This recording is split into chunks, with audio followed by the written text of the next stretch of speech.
I'm going to let him do most of the talking because I have no idea when that's going to restart.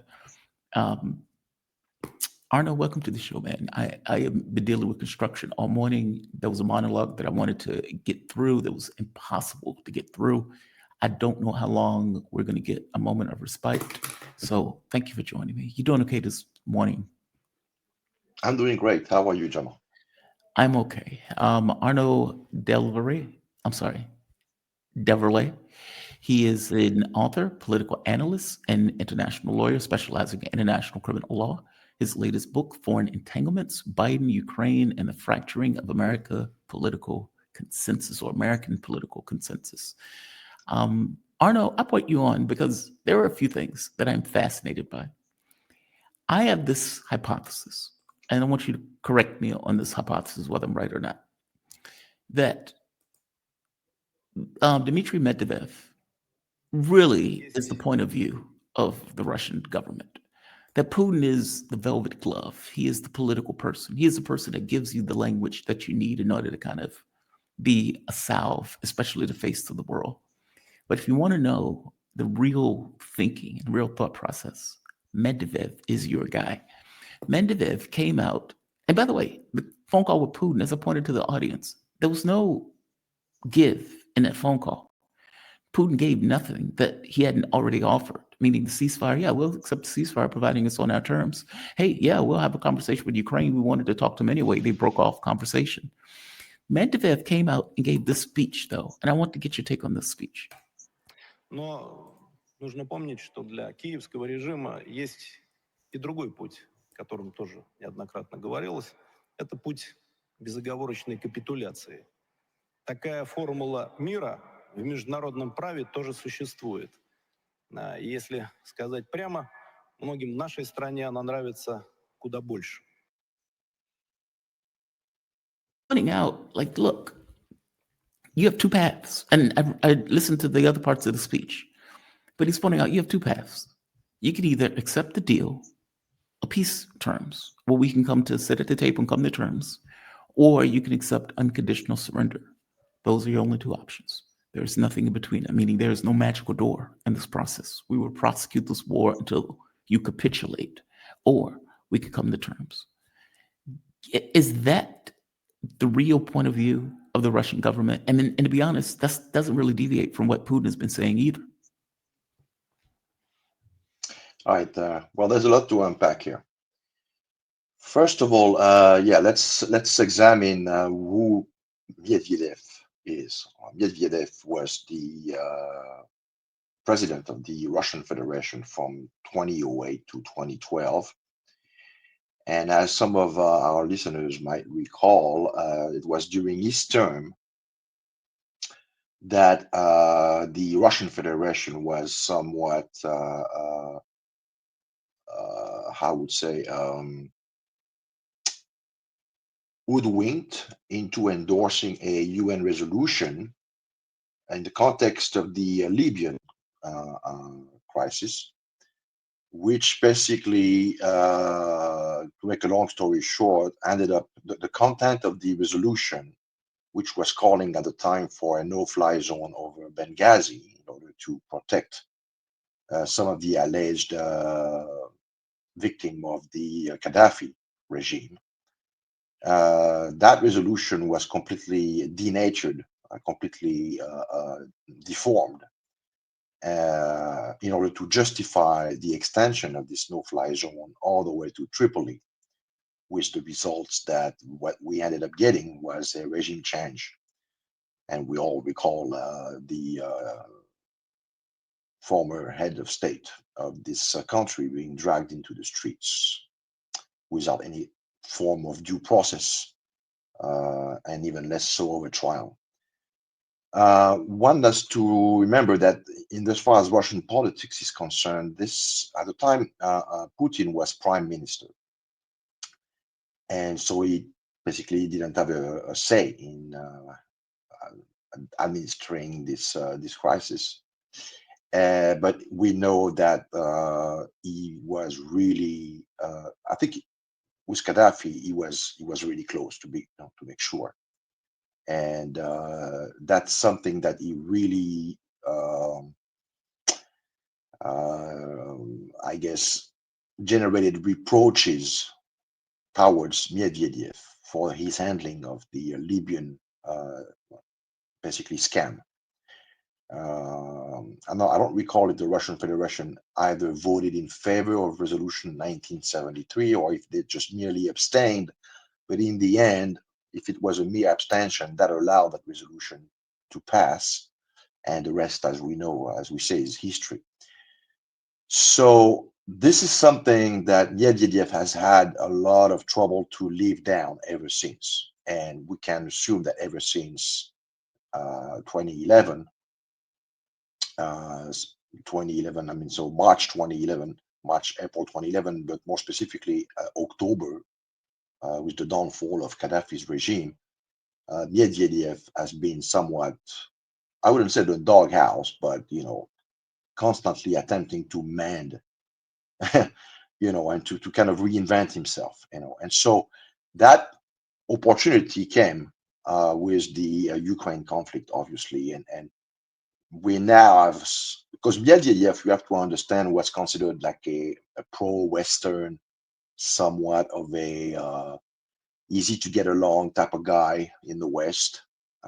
In any event, if we recall the reaction in the mainstream media, in the Western mainstream media in 2012, when Putin came back as president, and how they were somewhat, horrified. It's like party is over. The parenthesis is closed. You understand how much Medvedev had been somewhat deemed a what Margaret Thatcher used to say about Gorbachev, someone with whom we can do business. Well, that man is gone. This is not this is not likely to be the same person, politically speaking, ever again, because he was basically, that was a lesson that he never forgot, and that probably almost cost him his political career if it wasn't for the closeness that he had with Vladimir Putin. So let's get back now to his address. This was at the, by the way, International Legal Forum in St. Petersburg. Medvedev is a lawyer by trade. He's also the head of a foundation which is called the Plav Fund Foundation, which is a foundation that basically specializes in providing legal assistance to Russian citizens who are framed in legal procedure abroad. So what we had here as an kind of an introductory address from Medvedev was basically hello. No, I'm here. I'm listening. Oh, you're Yeah, here. yeah, I'm listening. Okay. I Because the have it on image- mute because they're doing construction, and I don't want the construction to bleed into Yeah. the show. Yeah. Okay.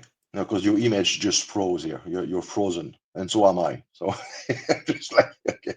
So Well, I'm not showing you it's frozen on mine, and I don't know if the audience sees it. That may be on your side. Yeah, I guess. So anyway, so that basically, this explains, if not in part, or if not in all, at least in part, how Medvedev now considers international relations, and especially how he considers, the West. How should we trust the West, and by extension, its proxies? And so, to the extent now, in the conflict pertaining to Ukraine, we've had Minsk 1, Minsk 2, Istanbul 1.0, and now we're seemingly initiating what could be an Istanbul 2.0, already characterized by a lot of interference emanating from Kiev, with basically someone who says that he's willing to engage in peace talks, but at the same time he's calling for more sanctions. So that gives you everything. And when you want to talk peace, the last thing you're going to do is demand more sanctions against Russia, and insisting on a ceasefire before any kind of framework is decided. to the extent that your own army is really looking washed up by now. And you could use a 30-day ceasefire to, if anything, at least regroup, if not allow, weapon shipment to get where they're supposed to go and reposition everybody and try to prolong the conflict. So Medvedev, obviously, we're like 12 years down the can now. He's a matured politician, and he understands. More importantly, he understands whom he's dealing with. And so, in the light of what we've seen emanating from Kiev, someone like Medvedev, basically says, we can either get it done, properly. We can pick up where we left off, plus 2 regions, obviously, in March, April 2022. We are ready for this. We've always expressed our desire to, negotiate. We have always extended our hands to do so. But to the extent we get the feeling that it's one more merry-go-around, which is not going to amount to anything, we have contingency plans, which basically will see us pursue to its logical end what was started on the 24th of February 2022. And if we are coherent, this basically can lead to an unconditional capitulation, in which case there won't be anything left to discuss, any kind of behavior or body language to analyze. The outcome of the conflict will be decided by and large on the field, on the ground. So that basically is something that is an expression of what everybody in the Russian Federation can agree on. This is a shared, pretty much. He expressed very much the consensual approach, in as far as the Ukraine conflict in general, and the Istanbul 2.0 in particular. So yeah, it's funny. But the argument that he's making there is united. That's not any different than what is coming out of Putin, what came out of the Putin Trump phone call, or what Moscow has been saying. He just says it more brutally. He just says it quite out loud. We can solve this on the peace table, or we can solve this on the battlefield. This is your last chance. There will be no other chances for this. Either we get the 4 regions, next time it's going to be 8, meaning he is saying effectively, meaning everything coming out of Russia is consistent. That's the point that they're making. It may be put and couched in a certain way, let's say when Putin's saying it, but there's no deviation from this. The government is consistent in regards to what they're effectively saying. And I want to add something else to this. So in the phone call with Donald Trump, more details have been released.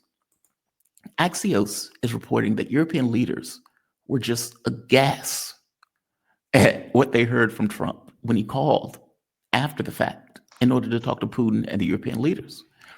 And what it came across to them was that Donald Trump was effectively pulling away. It says, I think something's going to happen. And if it does, I just back away and they're going to have to keep going. Again, this was a European situation. It should have remained a European situation. This is what Trump told reporters after the conversation.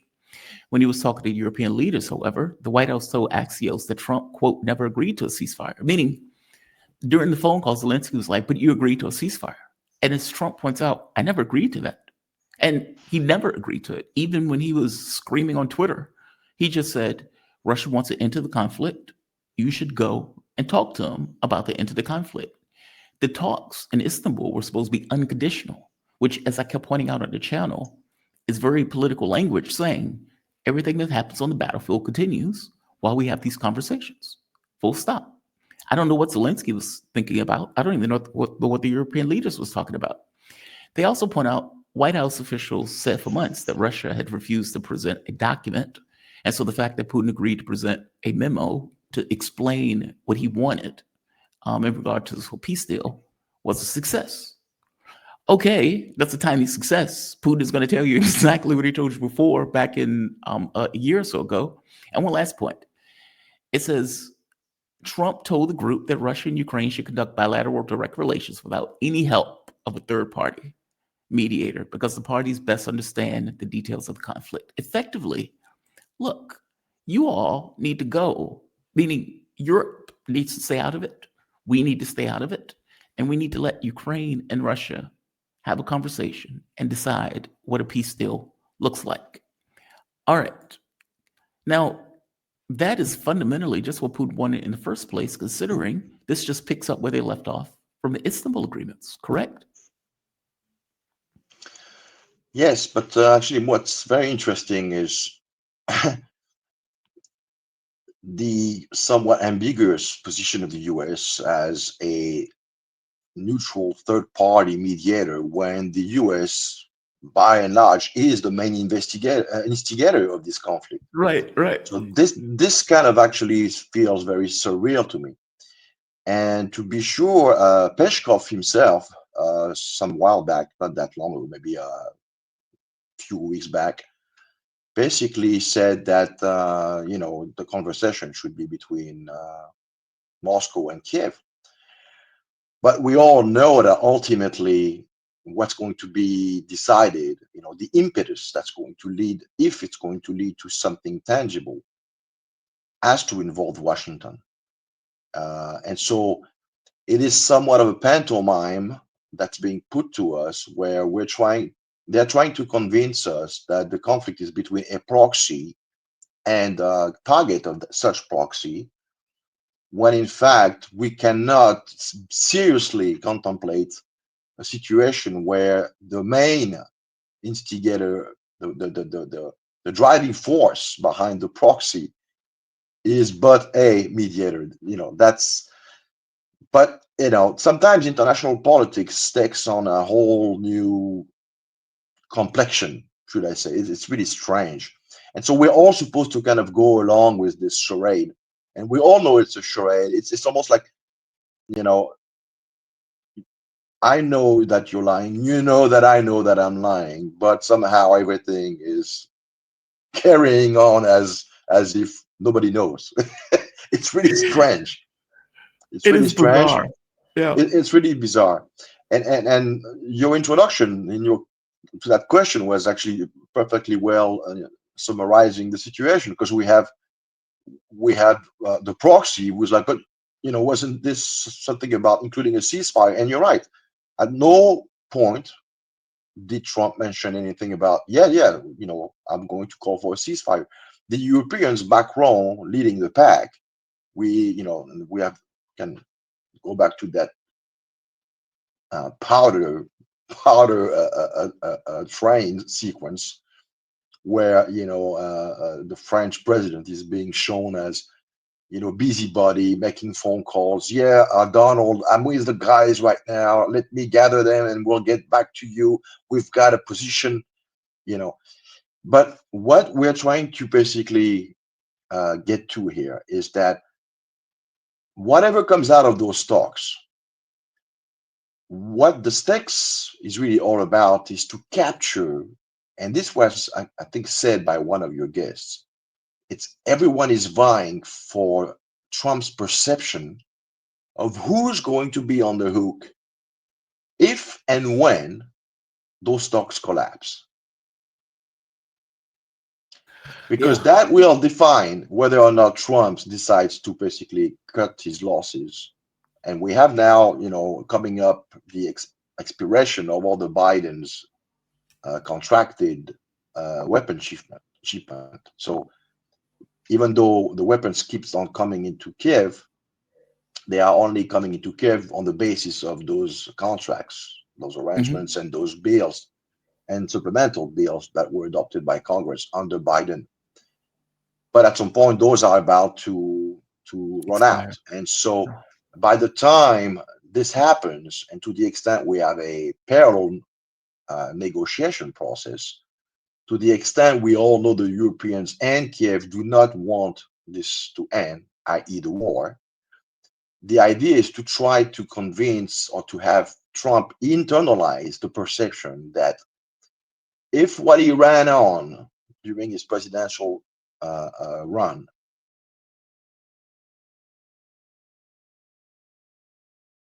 It's frozen. There you are. the question will be then, who's responsible for it?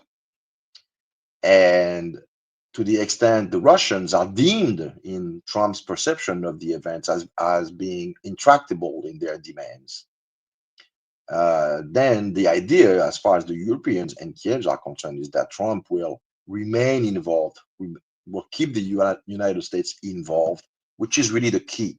They need the US to remain involved, no matter what happens. This is the prime directive for Star Trek fans. They need to get the US involved to keep them involved.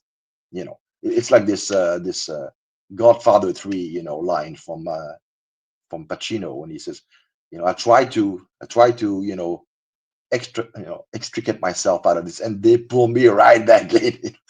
So this is what it's all about right now. And the idea also that Trump doesn't like to be somewhat, exposed as the guy who's ending up with eggs all over his face. And when that happens, usually he can show himself to be very, I'm gonna get even type of guy, So this is what's being actually engineered, at this international level, with all those meetings and this idea, coming from Brussels, I call them the big three. I mean, should I say the small threes, Starmer, Merz, and Macron, with so the three musketeers, and then D'Artagnan, Zelensky, and they're trying to get the Cardinal of Richelieu to remain, the backer of when the Cardinal, is actually the one who's trying to undermine Louis XIV, the man with the iron mask. It's really strange. Yeah, it's bizarre. I mean, because Trump is trying to act like a mediator and a party to the conflict, pretending as if he's not a mediator, like he's not a party to the conflict. He's still giving weapons, right?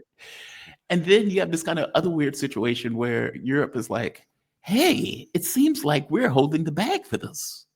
Like they seem like completely shocked by the conversation. And what they don't seem to get is, what do you want him to do? Like, you've passed 25,000 sanctions on Russia. I think it's more than 25,000. 30. It didn't work. Yeah, it's like 30,000 sanctions, right? It didn't Well, work. Lindsey Graham is actually the because that's the thing about the Trump administration. We don't even know who's holding policy on the Ukraine file. We have two competing visions. We have, on one hand, we have Marco Rubio and Kellogg, who I don't understand why he's still into the equation. And I'm not even going to get into the conflict of interest that he has in as far as his own daughter being on the board of a company that profits from the war being waged on. So how could he be impartial? That makes no sense. But anyway, but Kellogg is still there. And the Kellogg plan is basically, we're stopping hostilities at the current line of contact, and we allow for Europeans to send troops as whatever they call themselves, coalition of the willing, reassurance. Force. Yeah, reassurance force. I mean, it's nonsense. Reassurance. Right? Yeah, makes no sense. And not to mention, the Russians have been clear about this. It's a red line. So that's a deal killer right there. But again, if we are trying to understand what's going on in those parts, again, convincing Trump that the only reason why all his efforts, quote out of quotes, are not going to lead up to anything, it's because the Russians are showing themselves to be intractable, then I guess it does make sense that Kellogg would promote a peace formula that, or at least a ceasefire of some kind, which has no chance of being adopted by the Russians. But then on the other hand, we have the Witkoff, J.D. Vance approach, which basically is trying to more like, put the onus, stress that if we have a problem here in trying to get this resolved, it's in Kiev. The guy doesn't want to play ball. But so far, it looks as if it's the Rubio, Kellogg, and Lindsey Graham, right behind them, with his 500% sanction, I mean, it's crazy. If you do 500% sanction, as far as the tariffs are concerned, on anybody who is using Russian oil, you're going to shoot yourself even more so in the head. So at some point, you keep trying to shoot yourself in the head, you might just succeed in doing so. But this will involve sanctioning countries like India, and in the larger context of Trump's ambitions to develop, trade agreement with the Indians. Right now India is strategically important because they're trying to relocate a lot of their own interest out of China into India and trying to somewhat decouple India from the BRICS arrangement. So if you start doing this 500% tariff trade sanction on anybody who is remotely buying from the Russian and reselling it to the Europeans, you're basically, cutting the branch on which you're sitting. So Trump is not going to go for this. But it's just to give you an idea of how, very bizarre this situation is. We don't really know. The Russians, I mean, if you think about it objectively, they don't know on which foot to dance here. Which faction of the Trump administration are we really dealing with? But we have the Europeans trying to vie for Trump's favors, plus the guy in Kiev, and we have two factions within his own administrations, each one pulling in opposite ways, trying to to get the Don to from what I understand, he's very influenceable. He says one thing, sometimes from an hour to the next, he says everything in its opposite. So and to add on top of this, he's someone who doesn't understand. I mean, geopolitics is not his cup of tea. That's just not the way he was trained or formed. He's a real estate type of guy, So He does making understand one deal. thing though, and Yeah, I'll leave you with this. Trump yeah, was asked, because reporters in the United States are war hawks. They will go after a president in a heartbeat if the president seems to be trying to make peace. And Trump said this, and this is infinitely true, infinitely true. And God bless him for acknowledging reality. This is Trump. Mr. President, people actually love it. Mr. President, on Russia, are you worried about the reports on a military buildup along the borders towards Finland and Norway? No, I don't worry about that at all. They're going to be very safe. Those are two countries that are going to be very safe. And the second is, sir, Mr. President, on Russia, People actually love it. Mr. President, on Russia, are you worried about the reports on a military? So that clip goes further, where Trump says something to the effect of, "Well, they wanted to join NATO, actions of consequences," or something to that effect. Like, no, they're good, they're okay. Don't worry about Oh, I'm yeah. sorry. Trump didn't say that. He just said that he's not worried at all about them being there. I guess I'm saying actions have consequences. They decided that they wanted to join NATO. Okay, well, you've joined a military organization. You can't necessarily be shot that Russia is going to take contingency plans that you've joined a military organization. I got the clip wrong. I misunderstood the context of it. But either way, you're absolutely right. Thank you for this analysis. It is bizarre. Very bizarre. Yeah, it's very bizarre. And so, but Arnaud, man, thank you for this. I really do appreciate it. You be safe, okay? Thank you very much. See you Have a soon. good one.